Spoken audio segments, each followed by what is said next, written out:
Terima. Ya, shalom semuanya. Tuhan Yesus luar biasa.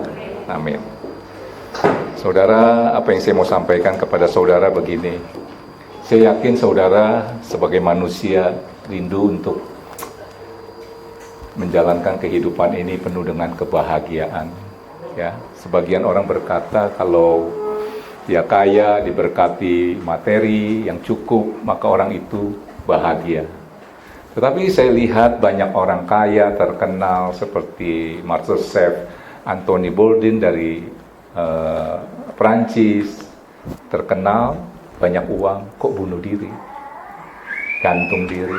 Kate Spade, perancang mode, kaya, terkenal, tokonya ada di mana-mana, di mall, kok matinya bunuh diri. Apa yang menyebabkan orang itu gak bahagia? Nah saudara, saya mau menyampaikan firman Tuhannya begini. Semua manusia mau bahagia. Ini bisa terjadi, saya rasa ini dulu aja Pak. Ini bisa terjadi kalau urusan hati saudara beres. Nangkep ini ya. Saudara, benih unggul yang sama ditabur di sebuah tanah, taruhlah di A, kok dia bisa bertumbuh dengan baik, sedangkan di tanah yang lain di B, kok tumbuhnya ogah-ogahan. Sudah tahu apa yang menentukan? Bukan bibitnya atau benihnya, tetapi tanahnya. Ini tanah bicara apa? Hati. Saudara, yang saya mau sampaikan adalah begini. Mendetok hati kita. Ternyata orang yang tidak bisa menikmati hidup dan hidupnya bahagia, itu karena di dalam hatinya itu penuh dengan racun. Tok itu ada toksin, racun. Apa yang ada dalam hati saudara? Ya maaf aja ya, mungkin dari kecil mengalami hal-hal yang tidak baik, disimpan, akhirnya itu jadi racun. Kemarin saya baca satu artikel bagus juga, tentang satu seminar bagaimana supaya kita bisa mengontrol emosi kita. Dan ada 3 hal yang dilakukan oleh kebanyakan orang, ya. Pertama adalah ketika dia mengalami satu masalah, ya mungkin dari kecil dia tertekan, mau berontak kagak bisa, itu disimpan. Atau saudara sekarang dalam tidak berdaya, saudara mendapat persoalan, kata-kata yang ya nggak menyejukkan hati saudara, saudara mau protes, saudara nggak punya kuasa. Ada orang yang mengatasi pertama dengan disimpan, ditekan. Itu akan menyebabkan orang itu nggak bahagia, ditekan. Maka ada istilah kata-kata tekanan batin. Saudara coba bayangkan orang seperti itu, yang tadi saya katakan, perkataan membuli, apalah ya, diperlakukan tidak baik, itu masuk. Dan itu saya bilang racun, yang akan merusak hati saudara. Hati saudara jadi penuh kepahitan, benci, tawar hati, gampang marah, emosian melulu. Gak bahagia saudara. Kalau saudara simpan, tekan, kelihatan mukanya. Orang ini hidup di dalam tekanan batin. Nah, cara kedua orang dunia bilang dibuang. Dikeluarkan, dilampias. Sehingga banyak piring pecah, handphone bagus-bagus baru beli, dibanting, dilampiaskan. Dan dunia ini yang seminar ini mengatakan, nah harusnya dikatakan begini. Coba saya baca artikelnya ya.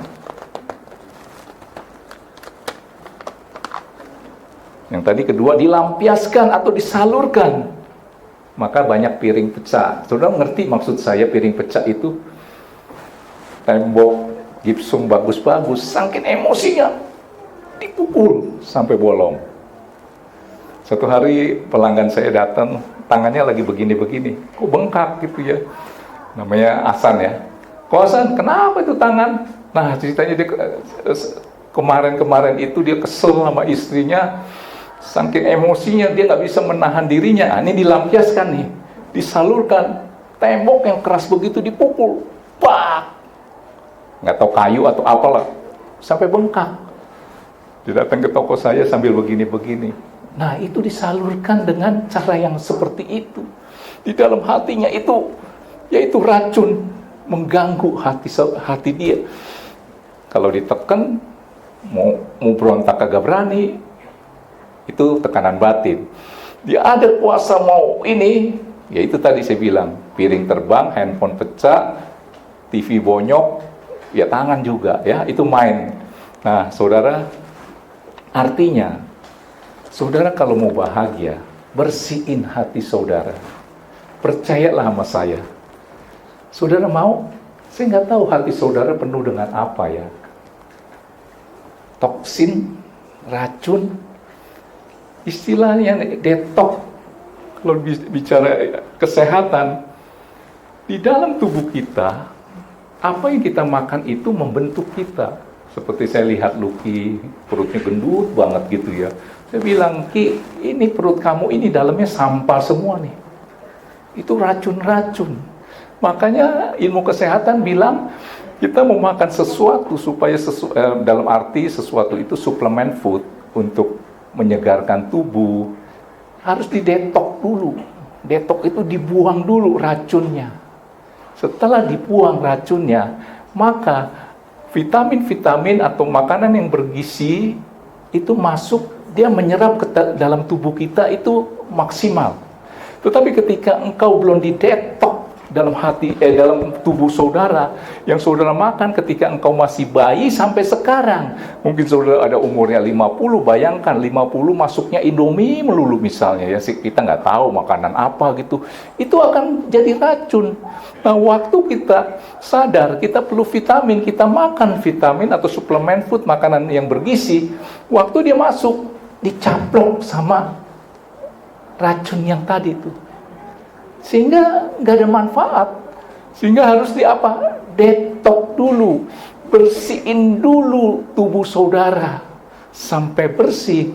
Ketika makanan yang bergizi, vitamin itu masuk, dia akan menyerap tubuh kita 90%, maka saudara akan sehat. Nangkep ini. Maka kalau sekarang ini, kalau saudara sembarang makan suplemen food, vitamin gitu ya, tanpa saudara bersihin dulu di dalam tubuh saudara, vitamin itu nggak ada gunanya. Percayalah sama saya, buang-buang duit, padahal vitamin itu mahal ya. Begitu juga hati saudara. Saudara harus mendetok, bersihin dulu hati saudara dari racun-racun yang saya nggak tahu. Mungkin dari kecil saudara udah menerima perlakuan yang tidak layak, tidak senonoh. Saudara sering mendapat kata-kata yang merendahkan, saudara simpan semua. Ternyata itu bisa menjadi racun. Nangkep ini. Nah, racun itu harus dibuang. Supaya saudara bisa menerima firman Tuhan itu utuh. Kalau selama ini saudara terima firman Tuhan yang nggak utuh, itu karena ada racun di dalam hati saudara. Kepahitan, kebencian, nggak mau ngampuni, iri hati, lihat orang seneng dikit aja nggak suka. Iri hati, saudara masih ingat apa yang saya katakan? Adalah susah lihat orang senang, senang lihat orang susah. Itu racun. Saudara sengsara nggak punya yang tadi saya katakan, iri hati.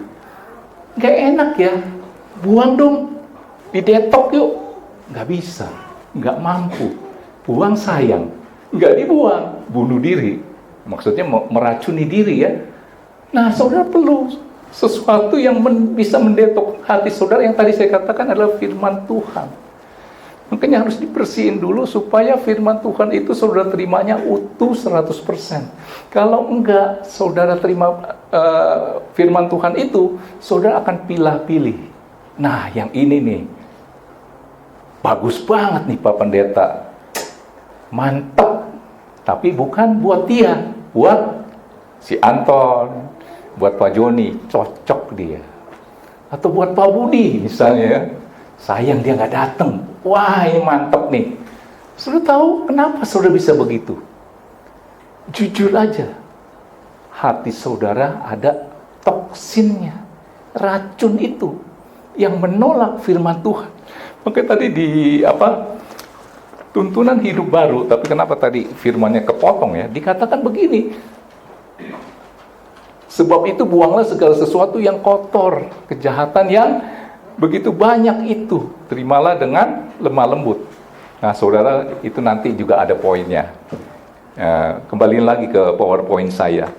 Jadi begini saudara, hati itu adalah sumber atau pusat kehidupan saudara.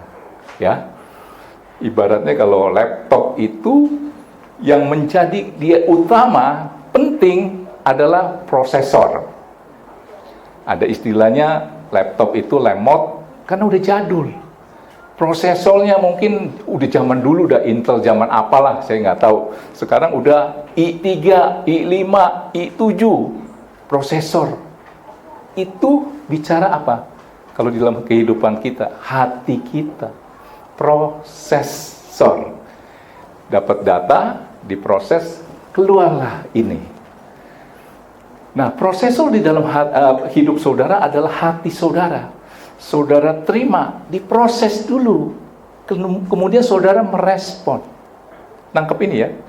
Saya yakin saudara mau bahagia karena saudara mau sukses. Ternyata kesuksesan seorang itu tergantung, 90% saya lihat orang itu sukses adalah bagaimana dia merespon satu soal. Dapat masalah ini, saudara harus merespon dong. Apa yang saya harus lakukan? Apa yang harus saya katakan kepada orang yang menyampaikan sesuatu yang mungkin saudara nggak senang? Diproses, masuk diproses. Prosesornya kita adalah hati kita. Saudara udah canggih nggak nih hati saudara? Dimaki-maki, dicaci maki, saudara bisa tersenyum. Wah, itu hati saudara mantep tuh. Prosesornya pasti i10 kali ya. Ada sekarang kan i7. Kemarin saya tanya si Evan, kamu punya prosesornya i berapa? Dia bilang i7. Saya tanya, masih ada yang lebih tinggi nggak? Saya nggak tahu ya. Ada nggak ya? Lus ada nggak ya? Di atas i7 ada nggak? Nes ada nggak Nes? i9 ada? Saya nggak tahu, saya nggak gitu mengikuti. Nah, saudara harus perbarui, update terus hati saudara yang merupakan prosesor.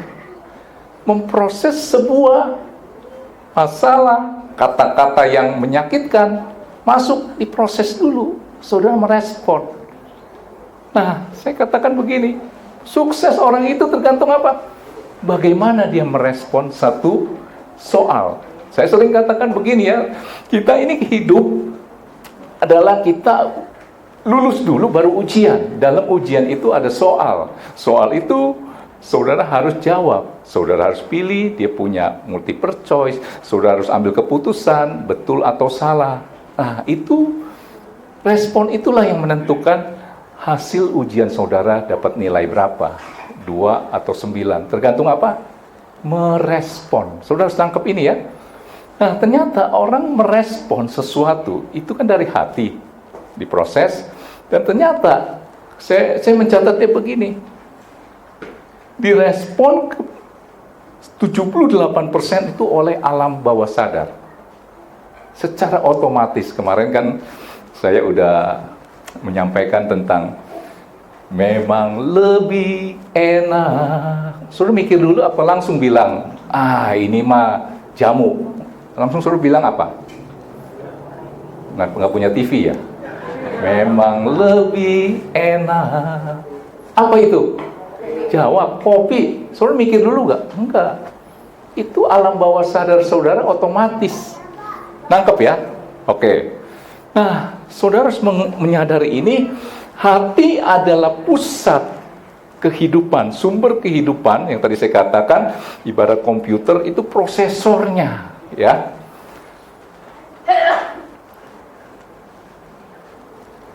Dan ternyata hati kita itu bisa menentukan kesehatan kita. Benar ini ya. Sukses dan bahagia seorang Tadi saya katakan ditentukan oleh respon. Akhirnya sebelum saya menyampaikan firman ini, saya dapat ini udah berapa bulan yang lalu, dan saya sampaikan di ibadah kompak itu sampai 2 kali. Tapi kayaknya ada sesuatu yang baru yang saya harus sampaikan di ibadah umum, karena di ibadah kompak kan orangnya sedikit, 15, 30, 25. Sayang kalau saya nggak sampaikan di ibadah umum. Saya akhirnya selidiki ya, sehat manusia itu ternyata 50% ditentukan pola makan. Makannya apa nih? Di sini kayak Pak Hadi udah usia 70 berapa Pak? 76 dalam keadaan seperti usia 55. Saya ngomong kan jujur ya. Bener ini ya. Pasti Pak menjaga kesehatan ya Pak ya. Pasti menjaga makan ya, pola makan ya. Nggak berani makan sembarangan. Pak berani makan Indomie selama seminggu nggak Pak? Nggak mikir ya. Terus minum Coca-Cola setiap hari selama seminggu, berani? Nggak berani. Saya aja waktu di pernikahan gitu ya, yang ceritanya apa istilah, yang angkat-angkat itu ya, bukan dikasih wine, anggur, Coca-Cola. Aduh, saya minumnya aja takut, asal basahin bibir aja. Nah itu karena saya menjaga. Jadi 50% ditentukan adalah apa yang kita makan, apa yang kita masuk. Setuju ya? Kalau saudara makannya duren melulu, cepet lah lewatnya. Kambing melulu, saudara tahu ya jadinya apa. Dan 50% lagi ditentukan oleh hati saudara. Benar ini? Ya, keluarin ayatnya. Saudara perhatikan ini. 50% ditentukan apa yang kamu makan, 50% ditentukan di dalam hati saudara ada apa. Penuh racun, iri hati, benci, kepahitan, tawar hati, gak bisa ngampuni, jadi emosian melulu, bersungut melulu, menggerutu melulu. Ya kita baca ya. Amsal 4 ini judulnya adalah mencari hikmat. Jadi harus ada hikmat firman Tuhan itu yang membersihkan hati saudara. Di mana hati adalah prosesor untuk merespon satu soal. Yuk kita baca ya. Amsal 4 ayat 21 sampai 23. Janganlah semuanya itu apa? Hikmat, kepintaran yang daripada Tuhan, yaitu firman Tuhan, menjauh dari matamu. Simpanlah itu di lubuk hatimu, karena itulah yang menjadi kehidupan bagi mereka yang mendapatkannya. Temanya, judul perikop ini, mencari hikmat. Bagi mereka yang mendapatkannya dan kesembuhan. Perhatikan, bagi seluruh tubuh mereka. Jadi hati ini bisa menyembuhkan tubuh saudara. Jagalah hatimu dengan segala kewaspadaan, karena dari situlah terpancar kehidupan. Apa jadinya kalau hati saudara penuh dengan racun yang tadi saya katakan, kepahitan, benci, iri, dengki. Aduh, capek lu saudara hidup seperti ini. Nangkep gak? Harus jaga hati.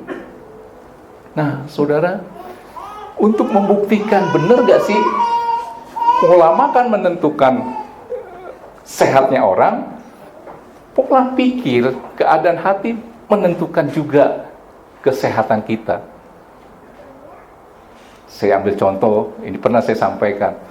Kalau bicara karena pola makan membuat orang itu sakit, misalnya orang bilang 90% itu pola makan, bukan cara berpikir.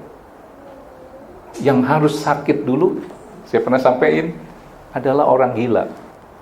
Sudah lihat orang gila itu, dia makan cuci tangan nggak? Dia makan di mana? Di sampah, ya?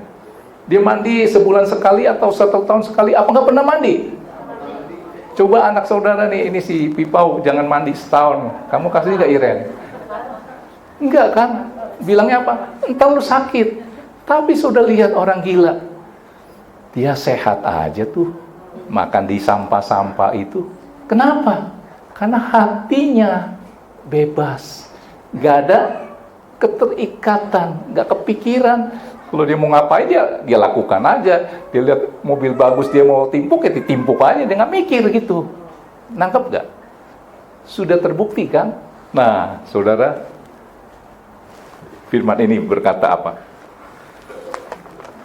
Janganlah semua itu menjauh daripada matamu, simpanlah itu di dalam lubuk hatimu, karena itulah yang akan menjadi kehidupan bagi mereka yang mendapatkannya dan kesembuhan.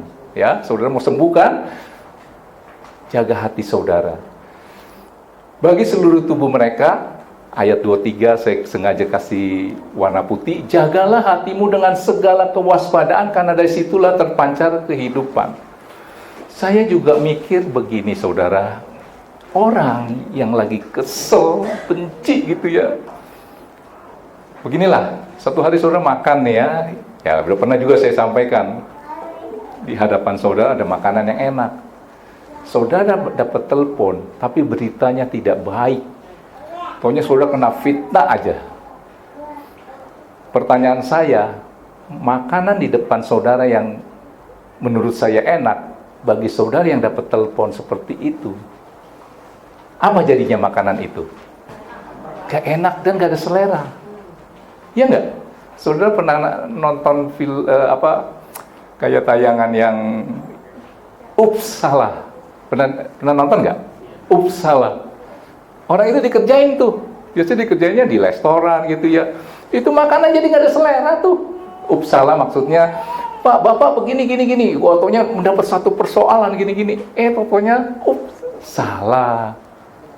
Pernah nonton film itu ya? Nah itu hati.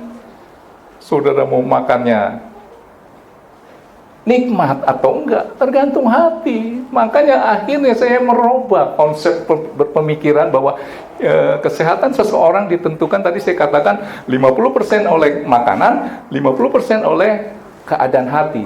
Sekarang berubah. Ternyata keadaan hati 70% menentukan saudara sehat atau tidak.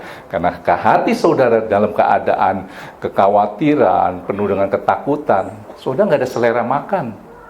Habis diputusin pacar, coba saya lihat nih, makan udah nggak ada selera, asal comot aja. Bener ini, yang putus cinta, mana ada nggak? Selera makanmu masih sama seperti dulu. Ya itu ya, contoh ya. Nah saudara, setelah saudara menangkap sesuatu, saudara kepingin kan untuk mendetok hati saudara. Next dulu. Next itu ya, supaya firman Tuhan itu bisa masuk utuh, karena firman Tuhan itulah yang bisa mengubah hati saudara. Kita baca ya.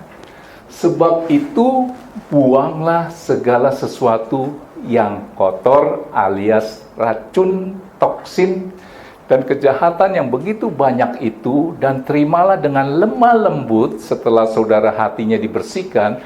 Terima lemah lembut firman yang tertanam di dalam hatimu. Firman itu bisa saudara terima 100% kalau udah bersih nih. Dan tertanam di dalam hatimu yang berkuasa menyelamatkan jiwamu. Saudara rindu ya? Oke, ada berapa hal supaya bisa.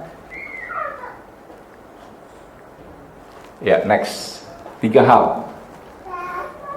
Saudara mau membersihkan hati saudara, mendetok hati saudara, supaya racun itu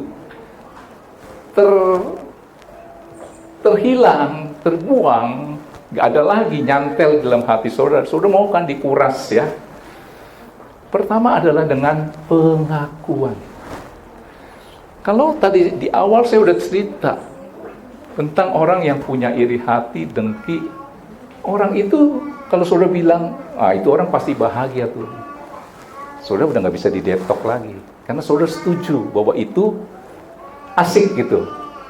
Tapi kalau saudara bilang, iya itu mengganggu hati saya. Saya sengsara dengan adanya yang tadi saya katakan ya. Iri hati, benci. Gak ada orang yang benci itu hidupnya jadi bahagia dengan pengakuan. Kita baca dulu ya. 1 Yohanes 1 ayat 8 sampai 10. Jika kita berkata bahwa kita tidak berdosa, nggak kotor dalam hatinya. Saya emang nggak iri hati, cuman dia saat itu kebangetan aja. Nah udah susah itu orang didetok, membela diri. Jika kita berkata bahwa kita tidak berdosa, maka kita menipu diri kita sendiri, dan kebenaran yang akan mendetok hati saudara tidak akan ada di dalam kita. Pertama harus apa? Ngakui, Tuhan, saya ada iri hati, saya ada kesombongan, saya ada kebencian, saya ada kepahitan, tawar hati.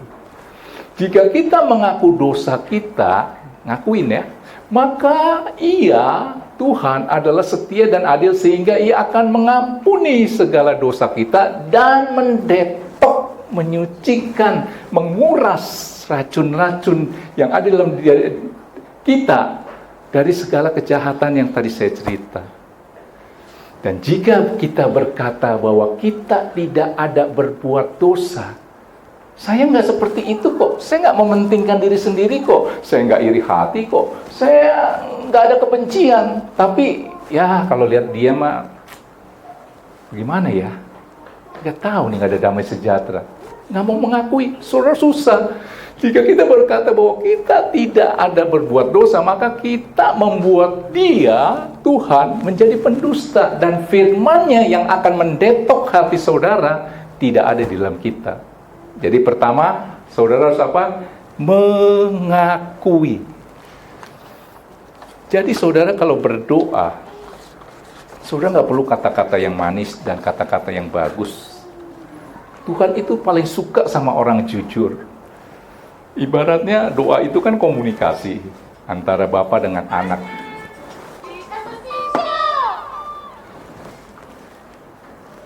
Jadi buyar ya. Ya, jujur. Misalnya, doa itu bicara apa? Hubungan ya. Kalau anak saya, dia datang, dia cerita jujur. Pak, sebenarnya begini Pak. Papa jangan marah ya. Ya apa? Aku mau jujur sama Papa, mengakui. Orang tua senang nggak? Senang. Nah begitu juga Tuhan. Saudara datang nih, berdoa. Ya mungkin saudara ada pola doanya kan macam-macam. Ada yang Tuhan Yesus Engkau baik, aku mengucap syukur begini-gini. Oke lah, Tuhan senang. Saudara mau bikin Tuhan lebih senang lagi kan? Ketika engkau datang dan jujur sama Tuhan. Hari ini saya kesel Tuhan. Nah itu tuh. Kenapa ya? Habis pelayanan, misalnya ada sesuatu yang ngeganjel hati saya. Jujur sama saudara, sama Tuhan. Tuhan suka. Nangkep ini ya. Nah, itu yang saya katakan pengakuan. Jadi ada apa di dalam hati saudara, saudara akui. Kalau ada kebencian, ya akui. Kalau saudara tawar hati, ya akui. Saudara kecewa, ya akui semuanya. Tuhan selesaikan. Jika kita mengaku dosa kita yang tadi saya katakan, maka Ia adalah setia dan adil sehingga Ia akan mengampuni segala dosa kita dan menyucikan. Dikuras saudara punya racun yang tadi dari segala kejahatan. Kejahatan seperti apa? Coba di nextin 2 kali. Nah itu tadi next. Nah ini kali ya, di mana ada iri hati dan mementingkan diri sendiri, di situ di situ ada kekacauan dan segala macam perbuatan jahat. Wah, saya terlalu egois. Saya lihat rumah tangga yang bisa terjadinya perang, umumnya adalah terlalu mementingkan diri sendiri. Balikin dulu. Nah, saudara, jujur yang seperti itu. Ngaku, ya.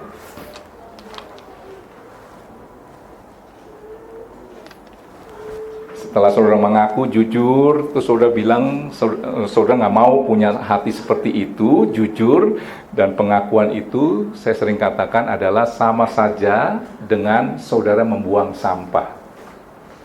Wah ini jelek nih, buang. Ngaku itu jelek. Kalau saya bilang ini bagus, saya simpen. Wah apaan nih, ganggu gua. Waktu saya ngaku ini jelek, itu saya sama dengan membuang. Nangkep ini ya. Wah, kebencian nih misalnya di sini nih. Saudara nggak mau mengakui nih, saudara ambil tuh. Kasih itu tidak pemarah dan menyimpan kesalahan orang lain. Kesalahan orang lain pasti hal-hal yang negatif. yang saudara alami kepada orang itu terhadap diri saudara, nggak enakin hati saudara, nusuk hati saudara, ngeganggu hati saudara. Ibaratnya saya punya satu renceng kunci itu ada tajam-tajam yang saya taruh di kantong saya. Kadang-kadang di kantong saya itu suka nusuk-nusuk. Waktu mau tidur saya buka, saya ambil, saya keluarkan. Saya sadar. Nah, saudara harus seperti itu ya, mengakui. Yang kedua adalah next.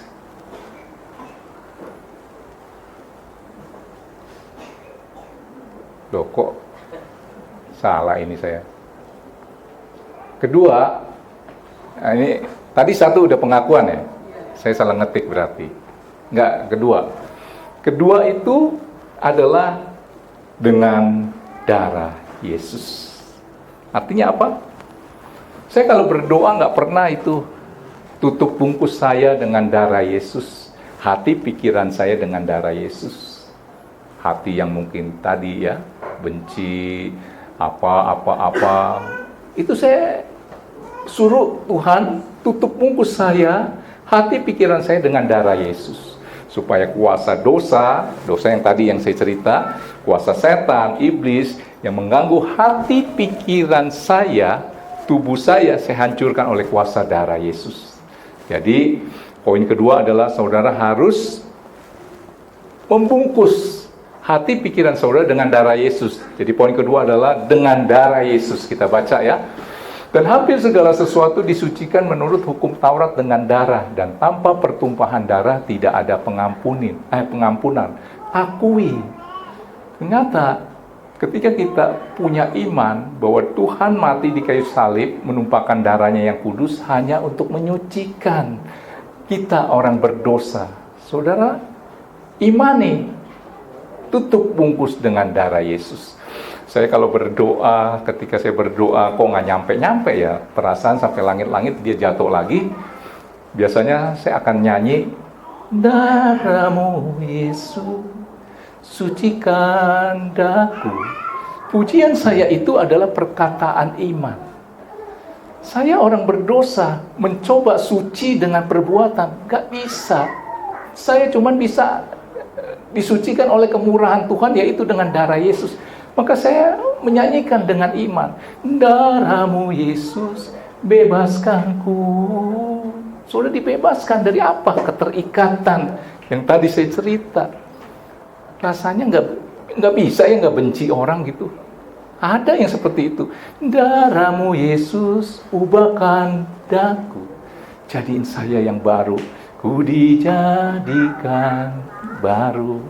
Jadi dengan darah Yesus ya. Ketiga, setelah saudara yang tadi mengaku tutup bungkus dengan darah Yesus, ibaratnya kalau nyuci kuali ya, udah disikat dulu, yang berkerak-kerak sikat dulu, diguyur. Nah, yang terakhir ini ibaratnya dipoles lah ya, supaya bersih. Ini 3 tahapan. Nah, yang terakhir adalah dengan firman, memperkatakan firman Tuhan. Setelah saudara mengakui tutup bungkus dengan darah Yesus, saudara bisa terima firman Tuhan itu utuh, nggak seperti yang sebelumnya tuh. Nah, bagus nih firman Tuhan, cocok buat tetangga saudara yang suka ngomel. Wah, mantep nih. Saudara terima firmannya itu nggak bisa utuh, ya. Setelah ada pengakuan, tutup bungkus dengan darah Yesus, saudara akan terima firman itu utuh. Kita baca ya. Jadi poin ketiga adalah dengan memperkatakan firman Tuhan atau Taurat Tuhan. Yosua 1 ayat 8. Janganlah engkau lupa memperkatakan kitab Taurat ini, tetapi renungkanlah itu siang dan malam, supaya engkau bertindak hati-hati sesuai dengan segala yang tertulis di dalamnya. Sebab dengan demikian perjalananmu akan berhasil dan engkau akan beruntung. Di awal saya sudah katakan, pasti saudara mau hidupnya bahagia. Bahagia apa sih? Sukses mungkin. Sukses itu apa sih? Mungkin saudara bilang, kalau saya punya rumah bagus, mobil mewah. Gak salah-salah banget. Tapi bagi saya itu salah banget kalau bilang sukses itu ada BMW, ada mobil. Saya sering katakan, sukses itu adalah orang yang mampu melewati proses. BMW, mobil mewah, akibat dari saudara mampu melewati proses. Dengan demikian perjalananmu akan berhasil dan engkau akan beruntung setelah saudara lewati proses ini. Firman Tuhan masuk, saudara biarkan dia kerja dong. Itu proses. Memproses hati saudara supaya saudara menjadi hati yang prosesornya canggih. Nangkep ini ya? Oke. Next, keluarin dulu. Enggak ada ya. Sebelumnya apa?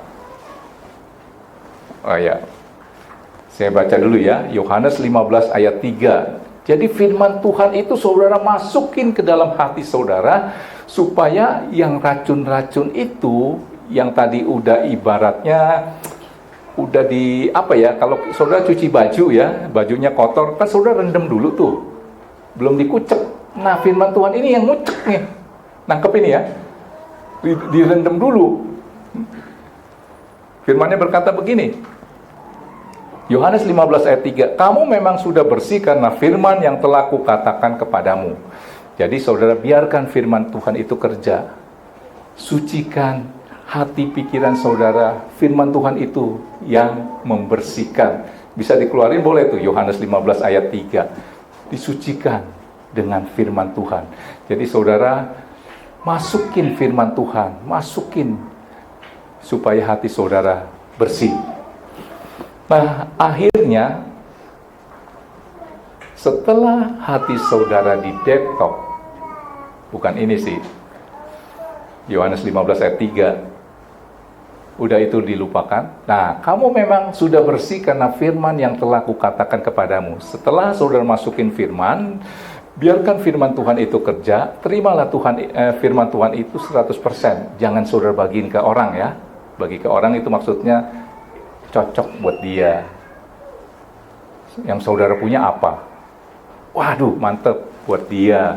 Saudara akhirnya nggak terima apa-apa.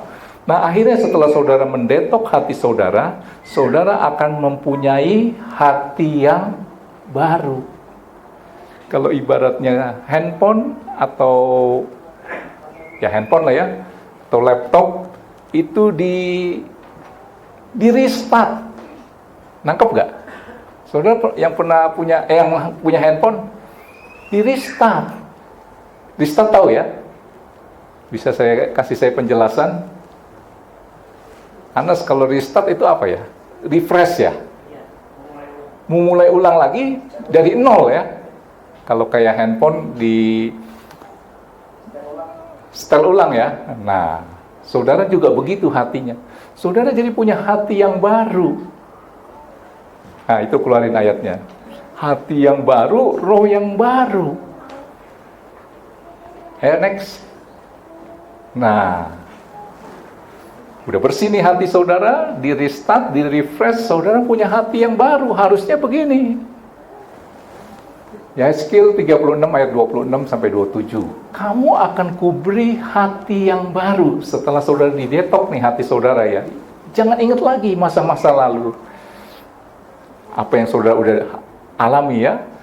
Dan roh yang baru di dalam batinmu. Aku akan menjauhkan dari tubuhmu hati yang keras. Yang dulu-dulu itu tuh. Dan kuberikan kepadamu hati yang taat. Karena sudah di restart, di refresh, jadi hati yang baru. Next. Akhirnya Tuhan bilang begini, rohku akan kuberikan diam di dalam batinmu, dan aku akan membuat kamu hidup menurut segala ketetapanku, dan tetap berpegang pada peraturan-peraturanku, dan melakukannya. Akhirnya saudara, setelah saudara detok hati saudara, disucikan, dikuduskan dengan pengakuan, dengan darah Yesus, dengan dimasukkan firman Tuhan, saudara punya hati yang baru. Suci kudus, Roh Kudus itu bekerja lebih leluasa. Tadi saya lupa untuk menyampaikan tentang firman, maksudnya begini ya. Ada yang ketinggalan. Ibarat kaca, hati itu kaca. Ketika saudara mendapat sesuatu, ibaratnya itu kaca, mungkin bekas tangan, nggak dihapus, mungkin bekas apa, nggak dihapus. 2 tahun kemudian kaca itu jadi apa? Butek. Begitu juga hati saudara. Setelah hati saudara dibersihkan, firman Tuhan berkata, Rohku akan kuberikan diam di dalam batinmu yang sudah dibersihkan. Dan aku akan membuat kamu hidup menurut segala ketetapanku dan tetap berpegang pada pelaturanku dan melakukannya. Sekarang saudara harus mempunyai kepekaan rohani. Ketika saudara punya timbul hati yang seperti inilah gitu ya. Saya nggak sebut apa gitu ya. Rasa nggak senang ketika diperlakukan, ya sederhana aja. Itu saudara harus cepat-cepat bersihkan. Ibarat kaca harus saudara bersihkan. Dengan apa? Pengakuan. Kembali lagi yang tadi itu. Jadi itu harus saudara lakukan berulang-ulang. Pengakuan.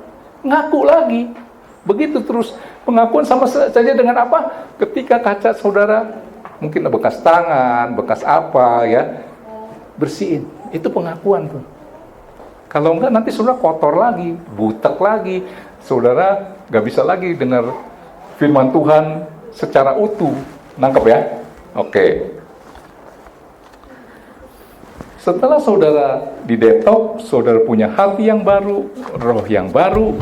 Saudara, maksud daripada mendetok hati adalah maksud saya adalah status kita dari orang Kristen menjadi anak Tuhan. Next. Setelah didetok, ya. Setelah didetok hati saudara, hati yang baru, roh yang baru, di mana roh Tuhan bisa bekerja menguasai hati dan pikiran saudara. Dan hati pikiran saudara akan menentukan keadaan sekeliling. Kalau selama ini keadaan sekeliling menentukan hati saudara, lihat begini, ya kok begini ya, kecewa. Itu keadaan menentukan hati saudara. Saudara rusak deh. Tetapi ketika saudara punya hati yang baru, roh yang baru, dan Tuhan taruh rohnya di dalam hati kita untuk melakukan apa yang Tuhan suruh, dia mengubah status kita dari orang Kristen menjadi anak Tuhan. Nah ini, ya. Roh Tuhan kita biarkan untuk menguasai hati pikiran kita, supaya hati pikiran kita menguasai keadaan. Lu mau ngomong apa, gak rasa ya. Nangkep ya. Nah, Roma 8 ayat 14, semua orang yang dipimpin roh Allah adalah anak Allah. Tidak semua orang Kristen itu anak Tuhan. Anak Tuhan itu pasti orang Kristen. Pemain musik. Saya akan tutup dengan sebuah cerita. Pemain musik.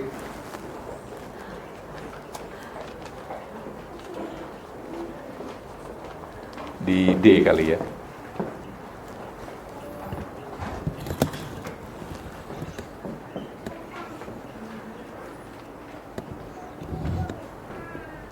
Saudara rindu dong ketika engkau berdoa.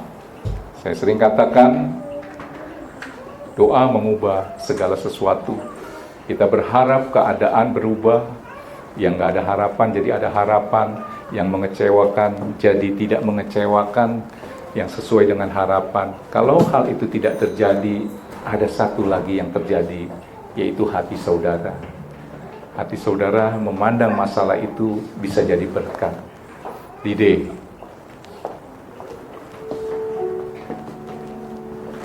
Oke. Yesus jamah ya.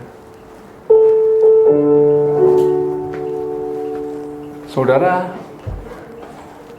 saya kemarin juga cerita sama Pak Thomas. Pak, di gereja kita kenapa ya? Kalau pelayanan kayaknya gampang banget. Kalau di gereja yang besar-besar itu, saudara mau pelayanan enggak gampang. Saudara ada tahapan-tahapan, sering mengecilkan hati saya. Iya ya. Siapa aja mau jadi singer, ya udah lu jadi singer. Kenapa ya? Saya ngomong sama seseorang, saya juga maunya latihan. Jumat itu datang dong kompak latihan. Tapi nggak tahu, terkondisi nggak bisa seperti itu. Apa ya? Tiba-tiba Tuhan, ini berapa bulan yang lalu, memberi saya sesuatu begini. Ini bicara status anak. Di GPIA Alika itu saudara melayani Bapak.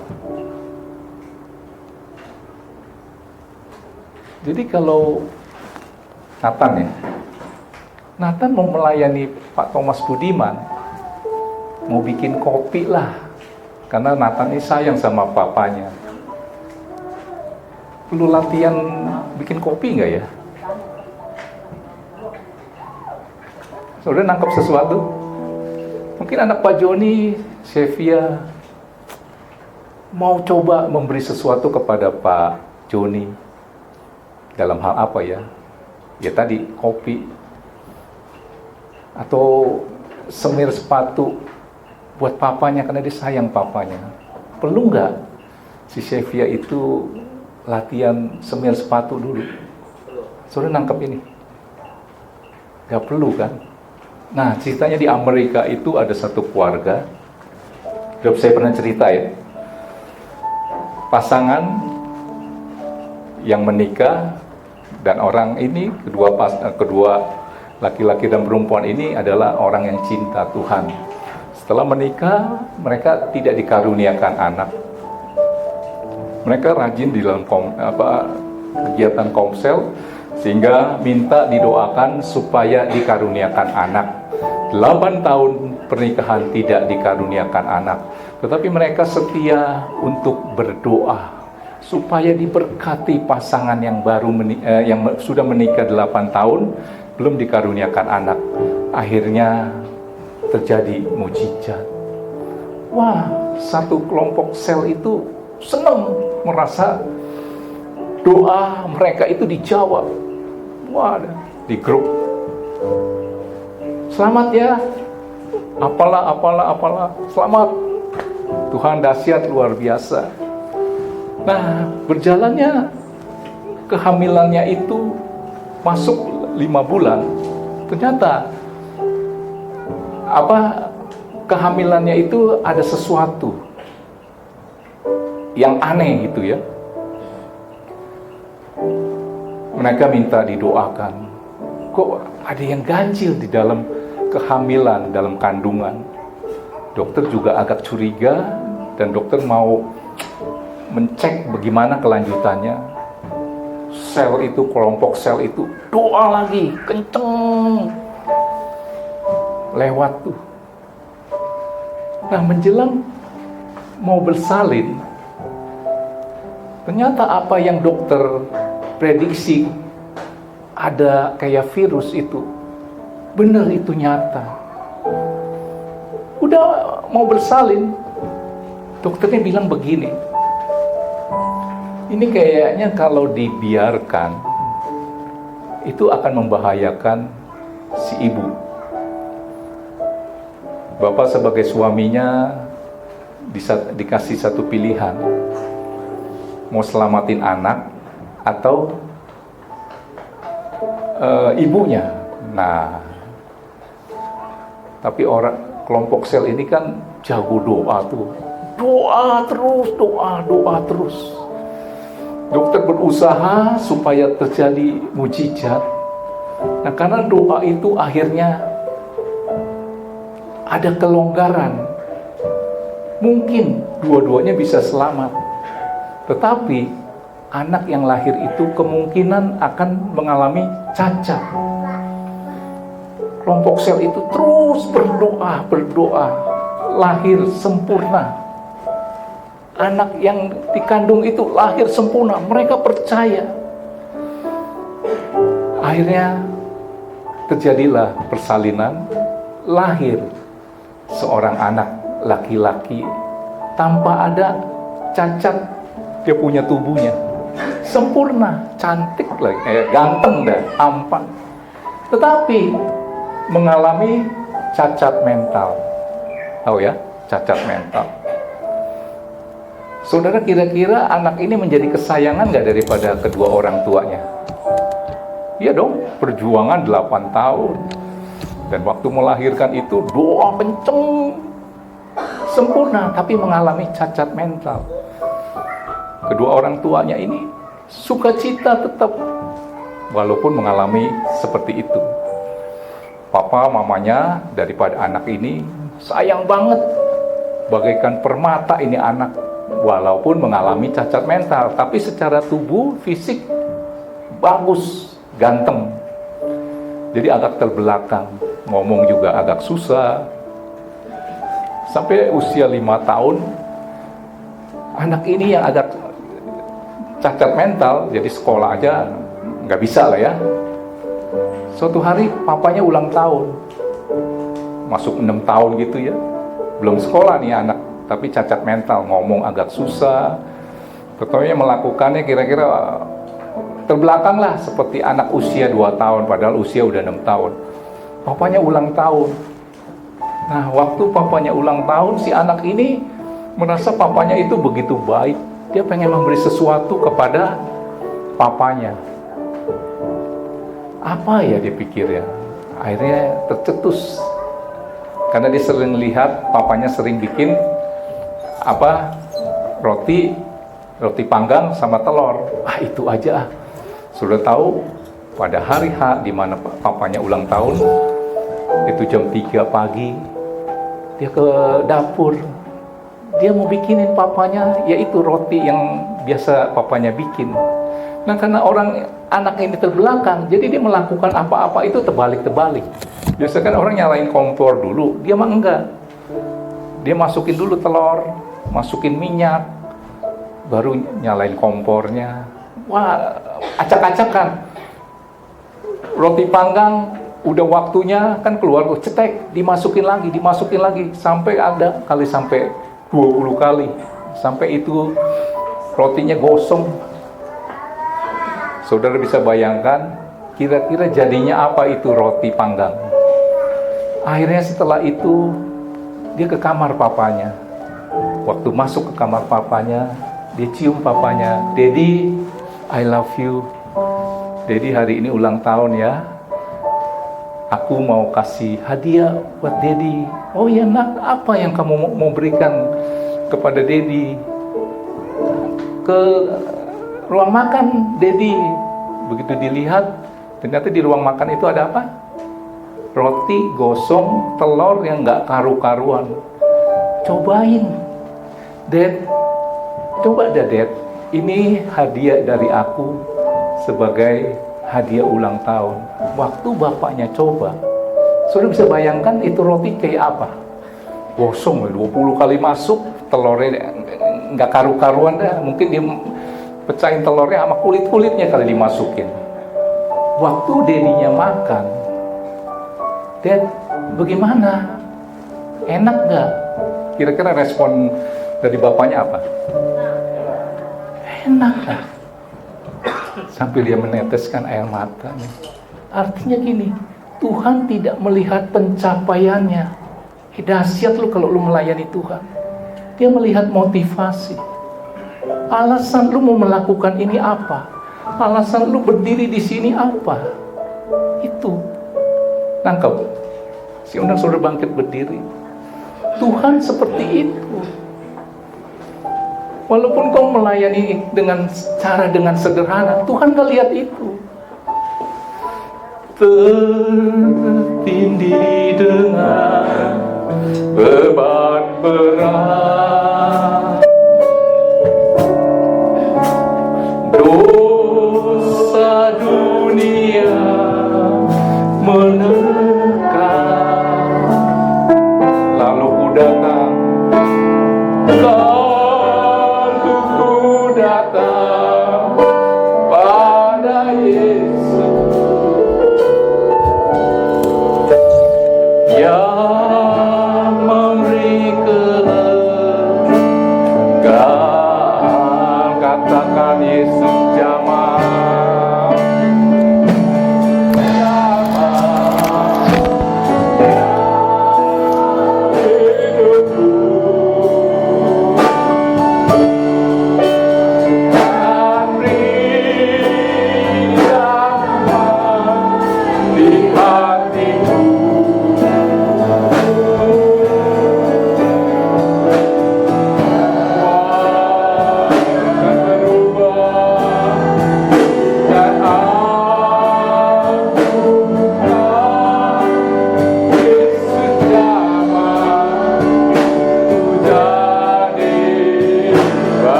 malam ini.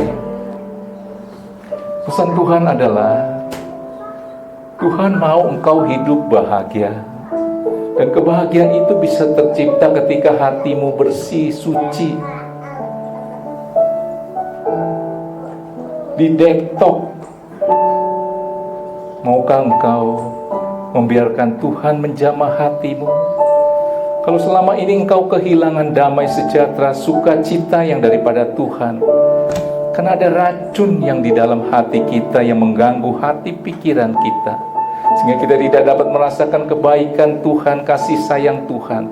Padahal Tuhan sudah berkorban begitu luar biasa untuk menunjukkan kasih sayangnya, kebaikannya kepadamu. Tetapi engkau tidak dapat merasakannya karena ada racun, kebencian, kepahitan, tawar hati, tidak mau mengampuni. Itu sampah yang saudara harus buang. Saudara mau? Mari kita naikkan pujian ini, minta Tuhan jamah. Haleluya.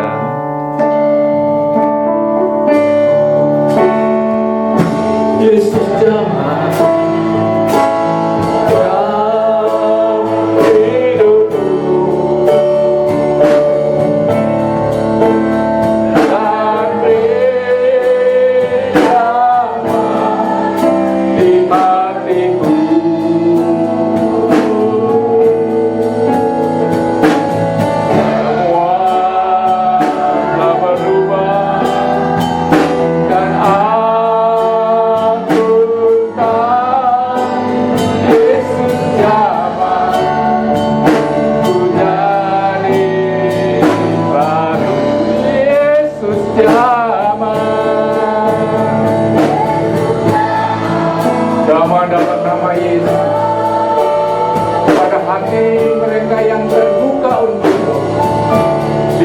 hati mereka. Mungkin selama ini mereka mengalami kelelahan dalam menjalankan kehidupan karena ada racun.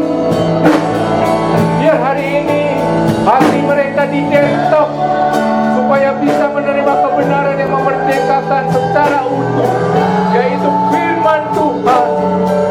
Jamah dalam nama Yesus.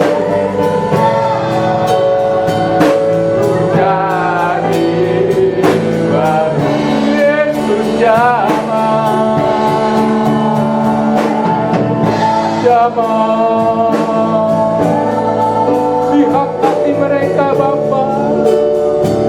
Mereka rindu mengalami kebahagiaan yang daripada Engkau. Disadarkan mereka harus mendetok hati mereka, dijauhkan kepahitan, kebencian dalam nama Yesus. Jamah